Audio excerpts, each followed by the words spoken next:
Bismillahirrahmanirrahim.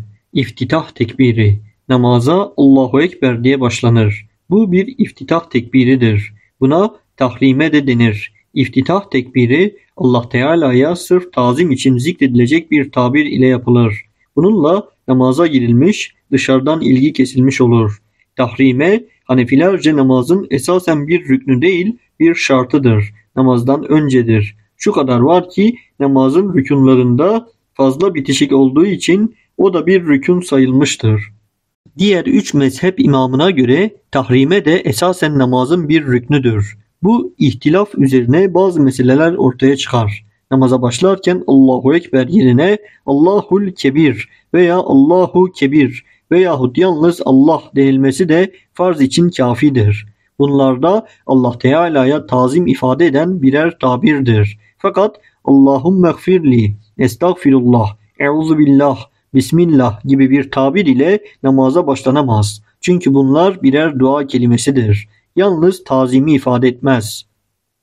Bir elif ilavesiyle Allahu Ekber denilmekle namaza başlanmış olmaz.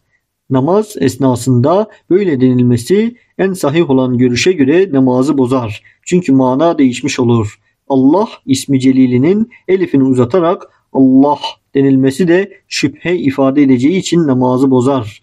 Ulemadan Muhammed İbni Mukatil'e göre eğer namaz kılan kimse harflerin uzatılması ile kısa okunmasını ayıramayacak bir halde ise namazı bozulmaz. Fakat evvelki görüş esastır, asıldır. Çünkü böyle bir cehalet geçerli bir özür değildir. Allahu Ekber yerine Farisi kaf ile yani yumuşak kaf ile Allahu Ekber denilse bununla namaza başlanmış olur.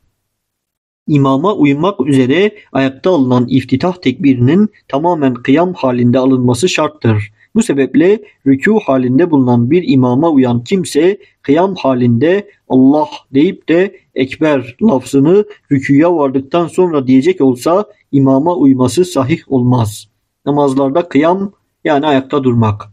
Kıyam farz ve vacip namazlarda bir rükündür, bir esastır. Bu sebeple kıyama gücü yeten kimsenin kaiden yani oturarak kılacağı bir farz veya vacip namaz caiz olmaz. Rükünler farz olduğundan onlara riayet lazımdır. Bir hasta ayakta namaz kılmaktan hakikaten veya hükmen aciz bulunsa yani ya ayakta durmaya hiç gücü yetmese veya gücü yetse de bundan dolayı hastalığının artmasından veya uzamasından veya şiddetli ağrılar duymasından korkacak olsa namazını oturduğu halde kılar. Gücü yeterse rükûya ve secdeye varır. Çünkü meşakkat kolaylığı celbeder. Zaruretler kendi miktarınca takdir olunur. Bir hasta bir yere dayanmak suretiyle ayakta namaz kılmaya gücü yettikçe farz namazları oturduğu halde kılamaz.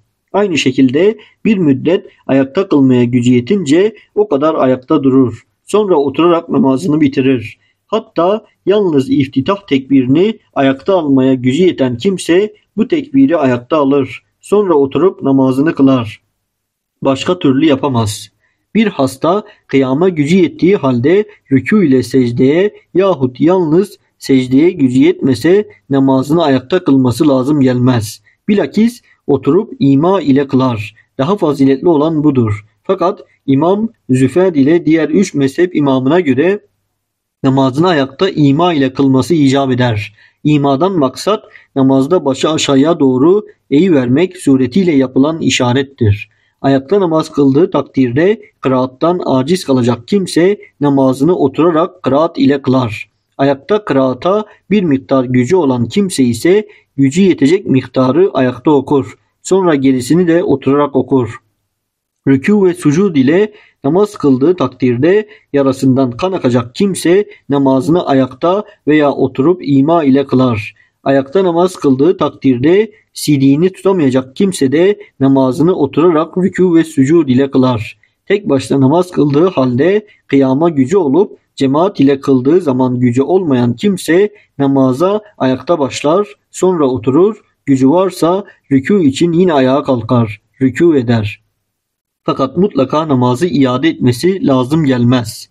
Oturduğu halde bile rükûya, secdeye gücü olmayan kimse başıyla ima ederek rükû ve secdesini yapar. Secde için rükûdan daha fazla başını eğer. Üzerine secde etmek için yastık gibi bir şey bulundurması uygun olmaz. Bununla beraber böyle bir şey üzerine başını koyarak secde edecek olsa caiz olur. Bu halde yerin kuvvetini duyarsa namazını rükû ve secdesiyle kılmış sayılır. Duymazsa ima ile kılmış olur. Oturduğu halde namaza gücü yetmeyen kimse arkası üzerine yatar. Ayaklarını kıble tarafına yöneltir. Rükû ve sücud için imada bulunur. Başıyla ima yapabilmesi için omuzlarının altına münasip bir şey konulur. Böyle bir hasta yüzü kıbleye yönelmiş olarak sağ yanı üzerine yatıp da ima ile rükû ve sücutta bulunsa namazı yine caiz olur. Fakat gücü varsa arkası üzerine yatması daha faziletlidir. Oturduğu halde namaz kılabilecek bir hasta gücü yetiyorsa teşehhütte oturduğu gibi oturur. Bu şekilde namazını tamamlar. Gücü yoksa haline göre bir vaziyet alır. Bir hasta başı ile imaya gücü olmasa namazını sonraya bırakır. Kalbi ile veya gözleri ile veya kaşlarıyla imada bulunmaz. Bu İmam-ı Azam'a göredir. İmam Ebu Yusuf'a göre bu halde kalbiyle imada bulunamazsa da gözleriyle, kaşlarıyla imada bulunur. İmam Züfer ile İmam Şafii'ye göre kalbiyle de imada bulunur. Diğer bir rivayete göre böyle bir hastanın acizliği bir gün ve bir geceden fazla devam edince bu müddette ait namazları büsbütün düşer. Hatta aklı başında bulunmuş olsa bile. Bir kimsenin baygınlığı bir gün ile bir geceden az devam ederse bu halde geçen namazlarını kaza eder. Fakat bundan çok devam ederse namazları düşer. Bu azlık çokluk İmam-ı Azam'a göre saat itibarı ile İmam-ı Muhammed'e göre de geçen namazların vakitleri itibariyledir. Bu sebeple İmam Muhammed'e göre geçmiş olan namazlar 5'ten fazla ise düşer, değilse düşmez. Bu görüş daha iyi görülmektedir. Kısacası namaz tam bir özür bulunmadıkça asla terk ve tehir edilemez. Aksi halde Allahu Azimuşşan'ın azabı pek şiddetli, pek korkunçtur. Zat-ı rububiyetine iltica ederiz. Bir özür sebebiyle olmadıkça farz namazlar hayvan üzerinde kılınamaz. Bu hususta vitir namazı ile cenaze namazı ve yerde okunmuş olan secde ayetinden dolayı yapılacak tilavet secdesi ve kazası lazım gelen herhangi bir namaz da bu hükümdedir. İmam-ı Azam'dan bir rivayete göre sabah namazının sünneti de bir özür bulunmadıkça hayvan üzerinde kılınamaz. Yürümekte olan bir araba, yürümekte olan bir hayvan hükmündedir. Bu sebeple bir zaruret bulunmadıkça üzerinde farz, vacip namazlar kılınamaz. Yerinde duran bir araba ise yer üzerindeki bir sedir, bir taht yerindedir. Üzerinde herhangi bir namaz kılınabilir. Yürümekte bulunan bir gemi içinde bir özür bulunmasa da bütün namazlar oturularak kılınabilir. Fakat ayakta kılınması daha faziletlidir. Bu İmam-ı Azam'a göredir. İmameyn'e göre baş dönmesi gibi bir özür bulunmadıkça farz namazlar oturularak kılınamaz. Çünkü kıyam bir rükündür. Bir özür bulunmadıkça terk edilemez. İmam-ı Azam'a göre ise gemide baş dönmesi çoğunlukla olur. Çoğunluk ise muhakkak hükmündedir. Deniz kenarında veya ortasında bağlanıp duran bir gemi eğer çalkalanmamakta ise yer hükmündedir. İçinde ayakta olarak namaz kılınır. Fakat çalkalanıp durmakta ise hayvan hükmünde olur. Bu sebeple eğer mümkünse içinden çıkarak namazı dışarıda kılmak lazım gelir. Harekette bulunan bir yolcu uçağı da yürümekte bulunan bir gemi yerindedir. Bunun da hareketi, durması yolcuların ellerinde değildir. Yürümekte bulunan bir hayvanın, mesela devenin üzerindeki hevdecin iki gözü hayvanın sırtı hükmündedir. Fakat durmakta bulunan bir hayvanın üzerindeki hevdecin gözleri altına yere bitişik olmak üzere bir ağaç dayanıldığı takdirde yer üzerindeki sedir, tahta, minderlik hükmünde bulunmuş olur.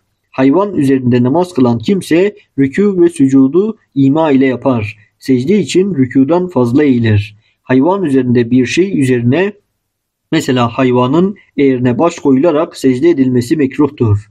Sünnet ve müstehap namazlar bir özür bulunmasa da oturularak kılınabilir. Fakat daha faziletli olan ayakta kılmaktır. Bu hususta icma vardır. Bundan yalnız sabah namazının sünneti İmam-ı Azam'a göre müstesnadır.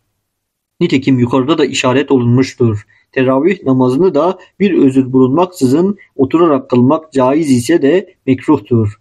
Bir kimsenin ayakta olarak başladığı nafile bir namazı yorulacak olsa bir yere dayanarak veya oturarak kılması caizdir. Böyle bir özür bulunmadıkça bir yere dayanılmasında veya oturulmasında mekruhluk vardır.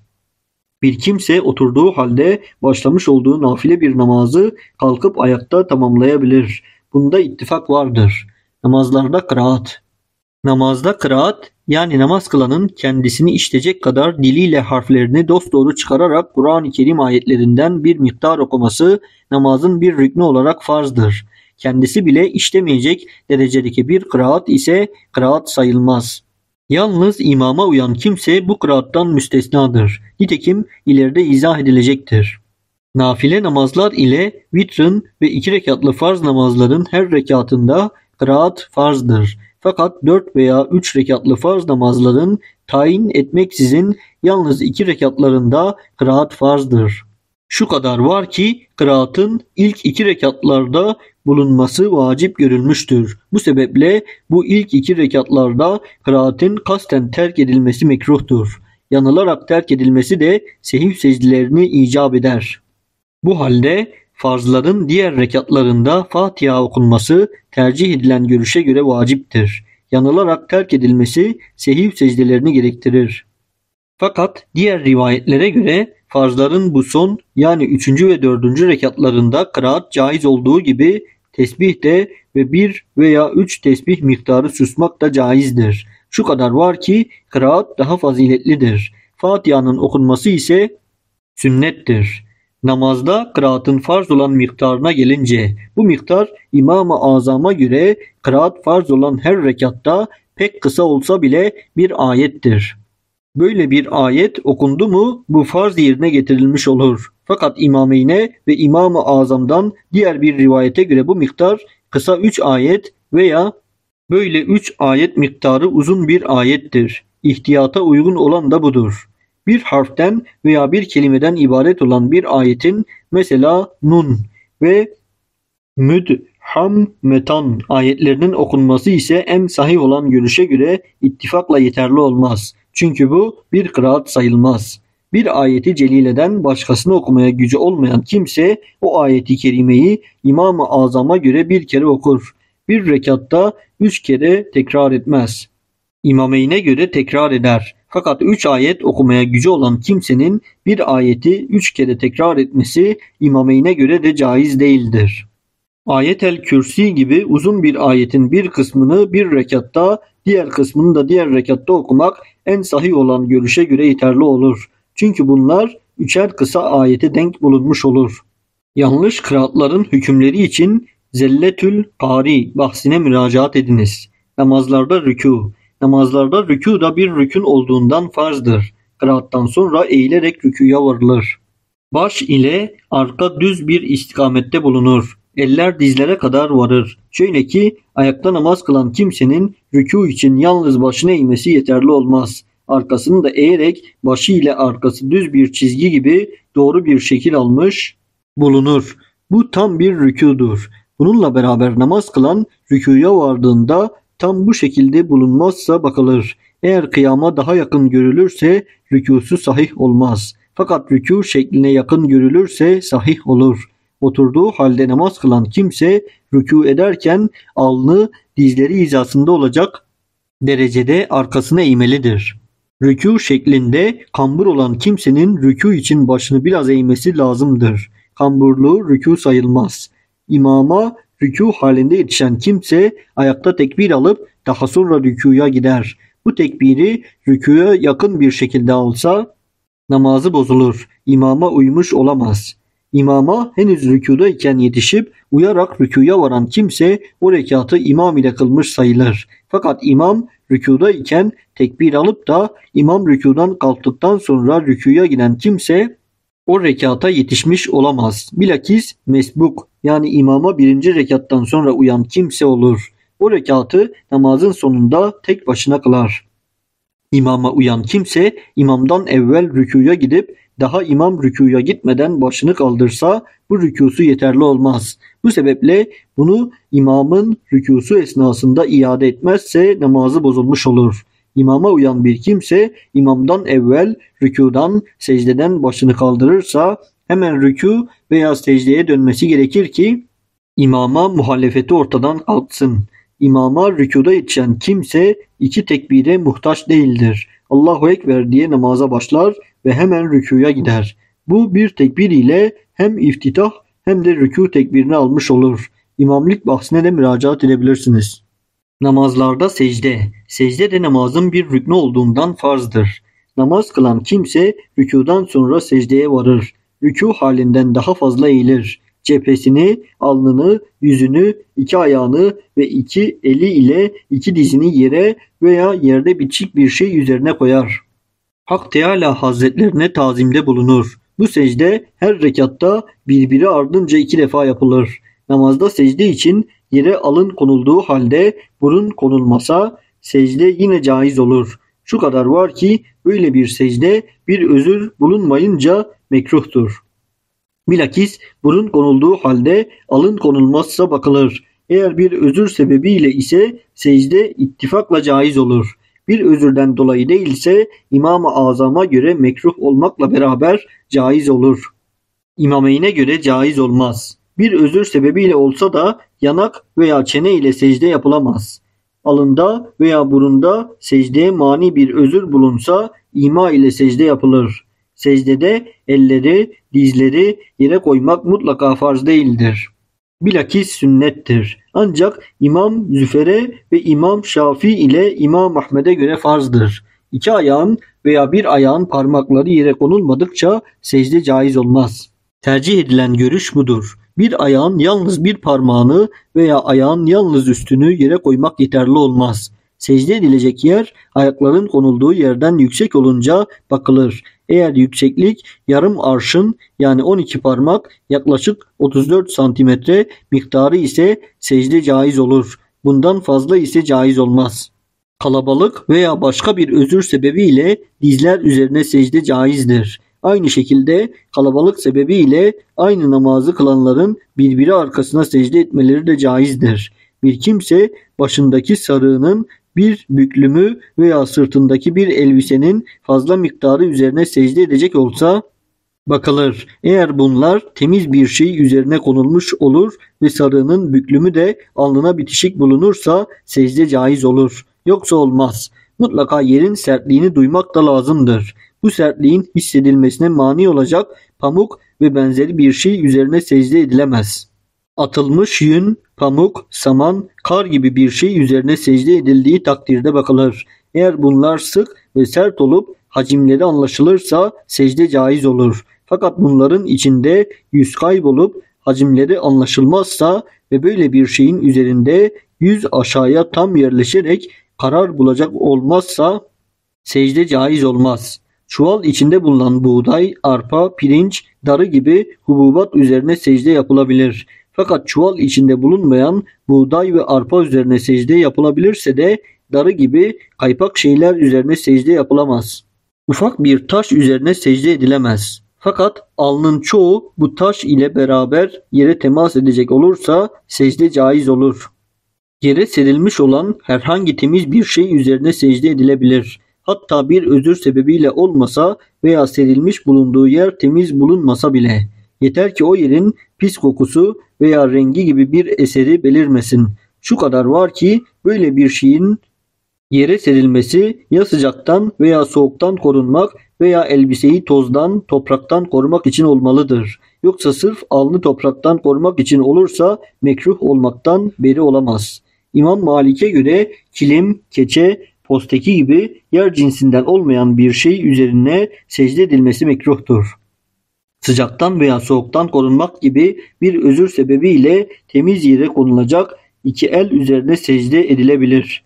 Üzerinde namaz kılınacak sergi, temiz bir elbise ise yukarı tarafını aşağıya getirip etekleri üzerine secde etmelidir. Çünkü bu tevazuya daha yakındır. Rükû ve sucud rükunlarının yerine getirilmiş olması için Rükû ve sücud denilebilecek kadar bu vaziyetlerde durmak kafidir. Mutlaka 3'er defa tesbih okunacak miktar durmak farz değildir. Fakat bunlarda sünnet miktarının en azı 3'er kere tesbih okumaktır.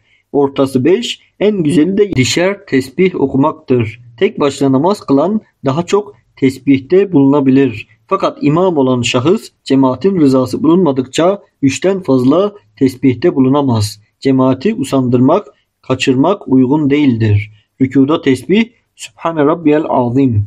Pek büyük olan Rabbim her türlü noksanlardan beridir, münezzehtir. Secdedeki tesbih de Sübhane Rabbiyel Ala'dır. Pek yüce kudret ve azametle vasıflanmış olan Rabbimi bütün noksanlardan tenzih ederim, beri kılarım. Her rekatta 2 secde yapılır. Bunlardan biri kasten terk edilse namaz bozulmuş olur. Yanılarak terk edilse, selamdan sonra da hatırlansa, namaza aykırı bir şey bulunmamış ise secdeye varılır. Daha sonra oturuş iade edilerek sehiv secdeleri yapılır. Sehiv secdesi bahsine müracaat edebilirsiniz. Secde namazın en mühim bir rüknüdür. Secde Allah Teala'ya gösterilen tevazunun, tazimlerin en mükemmel nişanesidir. Bir hadis-i şerifte kulun Rabbisine yani onun rahmetine en yakın olduğu hal secdeye varmış olduğu haldir. Artık secdede duayı çokça yapınız buyurulmuştur. Çünkü secde hali en fazla bir mütevazilik ve Allahu Teala'ya son derece yakın olma hali olduğundan bu duaların kabul edilmesi kuvvetle ümid edilir. Secdesiz bir namaz, namaz değildir. Mabudumuzun manevi huzurunda yerlere kapanarak tazimlerini arz etmek istemeyen bir insan kulluk vazifesini terk etmiş, Hak Teala'ya manevi yakınlık şerefinden mahrum kalmış olur. Namazlarda kade-i ahire, namazların sonunda teşehhüd yani tahiyyatı okuyacak kadar oturmak da namazın bir farzı, bir rüknüdür. Buna kade-i ahire yani son oturuş denir. Hatta kendisinden evvel başka kade bulunmasa bile sabah namazında olduğu gibi. Teşehhüd miktarından maksat ise tahiyyatı okuyacak kadar müddettir. Bütün dualar, senalar veya bütün mülkler ve bedeni mali ibadetler Allah Teala'ya mahsustur. Bunlara başkaları müstehak olamaz. Selam da ve Allah Teala'nın rahmetiyle bereketleri de ey şanı yüce peygamber sana mahsustur. Ve selam bizlere ve Allah Teala'nın salih kullarına olsun. Şehadet ederim ki, kesin olarak bilirim ki Allah Teala'dan başka hakiki mabut yoktur. Ve şehadet ederim ki Hz. Muhammed Hak Teala'nın kuludur ve peygamberidir. Bir kimse 2 rekat sabah namazını kılıp da sonra oturmaksızın 3. bir rekata kalkarak bunun sonunda secde edecek olsa bu namaz farz olmaktan çıkıp nafileye dönmüş olur. Bu sebeple bir rekat daha ilave edilerek sonra oturmak lazım gelir.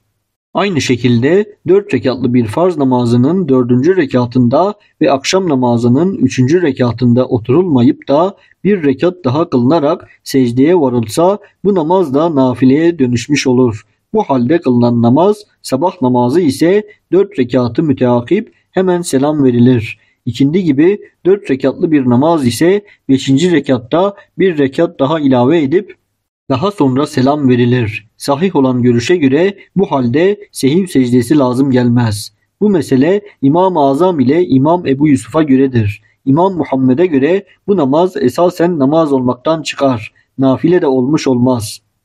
Bir kimse namazın sonunda teşehhüd yani tahiyyatı okuyacak kadar oturup da daha sonra namazdaki tilavet secdesini hatırlayarak secdeye varsa namazı bozulur. Çünkü bu halde son kade oturuş bulunmamış sayılır. Ancak bu tilavet secdesinden sonra tekrar teşehhüd miktarı oturursa namazı bozulmaz.